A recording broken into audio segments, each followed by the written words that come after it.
আমার কাছে বেহালা পূর্ব পশ্চিমের বেসিক্যালি কোনো তফাৎ নেই। আমি পুরো বেহালাটাকে নিয়ে দেখি যে বেহালার মানুষ কিভাবে নেবে বা কিভাবে নিচ্ছে। কিন্তু যেটা হলো যে আমার একটাই আশা, সেটা হলো যে প্রথমত 5 বছর বেহালা পূর্বে কাজ করেছি, এমন কোনো কাজ করিনি যে মানুষের মধ্যে আমার সম্বন্ধে কোনো খারাপ ধারণা তৈরি হয়েছে। দ্বিতীয়ত হলো যে আমি রত্না চট্টোপাধ্যায় বেহালা পশ্চিমের প্রার্থী হলেও 294টা কেন্দ্রের প্রার্থী কিন্তু মমতা বন্দ্যোপাধ্যায়। যেহেতু একজনের পক্ষে 294টা কেন্দ্রে দাঁড়ানো সম্ভব নয়, তাই আমরা মুখ হিসাবে এসেছি। এবং 2011 সাল থেকে আজকে 2026 সাল পর্যন্ত মমতা বন্দ্যোপাধ্যায় যেভাবে বাংলার উন্নয়নের ধারা বজায় রেখেছে এবং মানুষ যাতে ভালোভাবে বাঁচতে পারে, মানুষের যাতে দুবেলা ডাল ভাত জোটে, মানুষ যাতে জল পায়, মানুষ যাতে মানে জল জমার সমস্যা থেকে মুক্তি পায়, বাংলার বাড়ি দিয়ে যেভাবে মানুষকে বাড়ি বানিয়ে দেওয়া হয়েছে, তারপরে রাস্তাঘাট আলোকিত, ঢালাই রাস্তা, সমস্ত কিছু দেখতে গেলে 34 বছরে যখন বাম জামানা ছিল সেই সময় মানুষ যেরকমভাবে ছিল, মমতা বন্দ্যোপাধ্যায় 15 বছরে আমূল পরিবর্তন করেছে। ফলে আমি বেহালা পশ্চিমেই দাঁড়াই কি বেহালা পূর্বেই দাঁড়াই, ভোটটা মানুষ মমতা বন্দ্যোপাধ্যায়কে দেখেই দেবে, আমাকে দেখে ভোট দেবে না।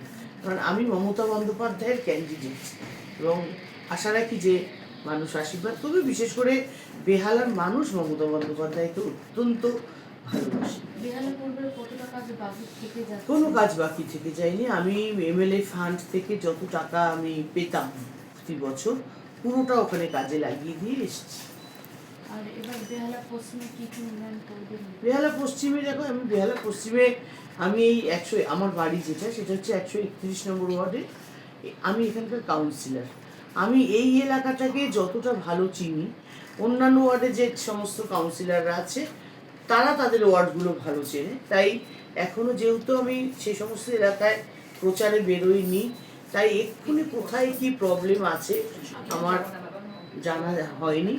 আমি আজকে রাত্রি 8টার সময় আমার সঙ্গে কাউন্সিলরদের মিটিং আছে এবং মিটিংয়ে সমস্ত আলোচনা হবে, কার কি প্রয়োজন, কোথায় কি দরকার, সমস্তটাই ঠিকঠাক হয়ে যাবে। এবং ভোটে জেতার পর তো আমাকে তাদের সঙ্গে বসেই আমাকে আলোচনা করতে হবে যা তারা কি চায়। আপনার আগে বেহালা পশ্চিমে তো বিধায়ক পার্থ চ্যাটার্জি ছিলেন, এখানে লড়াই কতটা টাফ মনে হচ্ছে?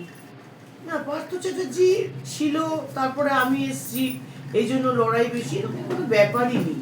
বললাম তো, বেহালার মানুষ তৃণমূল কংগ্রেসকে পছন্দ করে, মমতা বন্দ্যোপাধ্যায়কে পছন্দ করে। কারণ মমতাদি 1984 সালে প্রথম যখন এমপি হলেন তখন এই যাদবপুর লোকসভা কেন্দ্রের মধ্যেই ছিল বেহালা পূর্ব পশ্চিম, এবং তখন থেকেই বেহালার মানুষ মমতাদিকে অত্যন্ত ভালোবাসেন, মমতাদিকে স্নেহ করেন, আশীর্বাদ করেন। তাই নতুন করে ভয় পাওয়ারও কিছু নেই বা ভাবনারও ব্যাপার নেই। শুধু প্রচারে নামতে হবে, মানুষকে জানাতে হবে যে তৃণমূল কংগ্রেসকে ভোট দিন, দিদি বাংলার জন্য কি করেছে তার কৃতজ্ঞতা স্বরূপ মমতা বন্দ্যোপাধ্যায়কে। এসআইআর প্রচুর প্রভাব ফেলবে। যেভাবে মানুষকে হ্যারাস করা হয়েছে, আজকে 2002 সালে যাদের নাম নেই তাদেরকে নাম কেটে দেওয়া হচ্ছে। অনেকেই, আমি যেমন 1995 সালে ভোটার কার্ড প্রথম মানে আমার বিয়ে হয়ে আসার পর বেহালায় আমি বানিয়েছি। বহু মানুষ আছে যারা 1995 সালের আগে থেকে ভোট দেয়, কিন্তু 2002 সালে কোনো কারণে, হয়তো তার ছেলে বিদেশে থাকে, হয়তো সে তখন কলকাতায় ছিল না, আর তখন 2002-এর এসআইআর হয়েছে, এটা তো আমরা কেউ বুঝতেই পারিনি কখন কিভাবে এসআইআর হয়ে গেল। তো এবারে 2002 সালে বহু মানুষের নাম ওঠেনি যারা তারও বহু বছর আগে থেকে ভোট দিচ্ছে। শুধু সেই কারণ দেখিয়ে নাম কেটে দেওয়া এবং মানুষকে লাইনে অ্যাকচুয়ালি নরেন্দ্র মোদী সরকার 14 সালে ক্ষমতায় আসার পর থেকে মানুষকে লাইনে ভালো অভ্যস্ত করিয়ে দিয়েছে। কখনো নোটবন্দি করে এটিএমের সামনে লাইন করাচ্ছে, কখনো এসআইআর করে হিয়ারিংয়ের সামনে লাইন করাচ্ছে। তো লাইনে মানুষ এখন গ্যাসের প্রবলেম, গ্যাসের ডিলারের কাছে লাইন দিচ্ছে। লাইনে মানুষ অভ্যস্ত হয়ে গেছে নরেন্দ্র মোদীদের দ্বারা।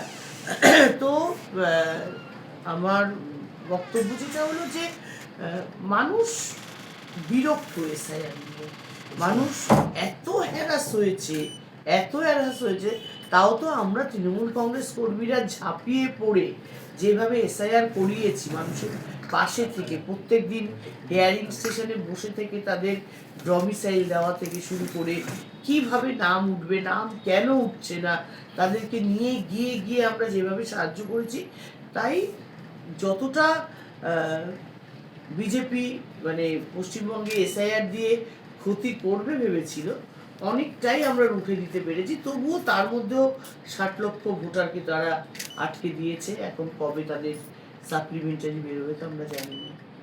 আগে আগে দেখা যেত অনেকগুলো দফায় ভোট হতো, এবার মাত্র 2 দফা। প্রস্তুতি কতটা?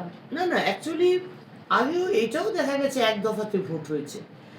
দফাটা ম্যাটার করে না, 1 দফা 2 দফা, সেটা যারা ইলেকশন কমিশন তারা সিদ্ধান্ত নিয়েছে 1 দফায় করবে কি 2 দফায়। আগের বার যখন 8 দফায় হয়েছিল তখন আমরা বলেছিলাম যে 8 দফায় ভোট কেন পশ্চিমবঙ্গের ক্ষেত্রে, ঠিক আছে এবার 2 দফায় করছে, 2 দফা তারা যদি, দেখুন ব্যাপারটা হচ্ছে এটা একটা প্রসিডিওর, যদি সরকার তারা পারে 2 দফাতে পুরো করে নেবে। আমাদের কাছে দফাটা ম্যাটার করেই না, ম্যাটারটা করে যে মানুষের কাছে আমরা কতটা পৌঁছতে পারবো। আর সামনে প্রস্তুতি কর্মী সমর্থকদের মধ্যে উৎসাহ কতটা দেখছেন? প্রচুর উৎসাহ। অ্যাকচুয়ালি ভোটটা না পশ্চিমবঙ্গে একটা উৎসবের মতন, ভোট আসলেই সবাই ঝাঁপিয়ে পড়ে। মানে ধরুন 5 বছর হয়তো এমন মানুষ আছে বসেই আছে, কাজ করে না, কিন্তু ভোটটা এলে কিন্তু সে ঠিক তৃণমূলের ঝান্ডাটা নিয়ে বেরিয়ে যায় এবং ভোটে অংশগ্রহণ করে, প্রচারে অংশগ্রহণ করে, মিটিংয়ে যায়। তো ভোটে সবাই অংশগ্রহণ করছে। বিরোধীদের কি বার্তা দেবেন? বিরোধীদের এটাই বার্তা দেব যে পশ্চিমবঙ্গে শুধু পশ্চিমবঙ্গকে ঘাটিয়ে লাভ নেই, কারণ পশ্চিমবঙ্গ ধর্মের রাজনীতিতে বিশ্বাস করে না, সাম্প্রদায়িক হানাহানিতে বিশ্বাস করে না। বিজেপি মানেই হচ্ছে আমি মাছ খাবো না মাংস খাবো, সেটা তারা ঠিক করে দেবে। আমি রামকে পুজো করবো না কৃষ্ণকে পুজো করব, তারা ঠিক করে দেবে। আমি নীল শাড়ি পরবো কি লাল শাড়ি পরবো কি বড় সিঁদুরের টিপ পরবো না ছোট সিঁদুরের টিপ পরবো, তারা ঠিক করে দেবে। তো মানুষ, পশ্চিমবঙ্গের মানুষ শিক্ষিত এবং সংস্কৃতিবান, তারা কোনো দিনও বিজেপিকে নেবে না এবং পশ্চিমবঙ্গের মানুষ বিশ্বাস করে না তাদের স্বাধীনতায় অন্য কেউ হস্তক্ষেপ করবে। তাই বিজেপির পরাজয় 1000% নিশ্চিত এবং আমার মনে হয় আগের বারের থেকেও হয়তো ওদের সিট করবে। একটা কথা জানতে চাইবো, আপনার ওয়ার্ডে কতগুলো নাম ডিলিট হয়েছে বা বাদ গেছে? আমার ওয়ার্ডে 43টা নাম ডিলিট হয়েছে, কারণ আরও ডিলিট হতো। বললাম আমরা ডমিসাইল করে জমা করিয়ে আমরা অনেকটা মানুষকে হেল্প করেছি। 43টা নাম ডিলিট হয়েছে সেকেন্ড পর্যায়ে। ফার্স্ট পর্যায়ে যখন ওই 50,000 ভোট বেহালা পশ্চিম থেকে কেটে গেছে, তখন হয়তো আরও কিছু ডিলিট হয়েছে, সেটা এখনো অবধি আমি হিসেব করে ঠিক করে বলতে পারবো না।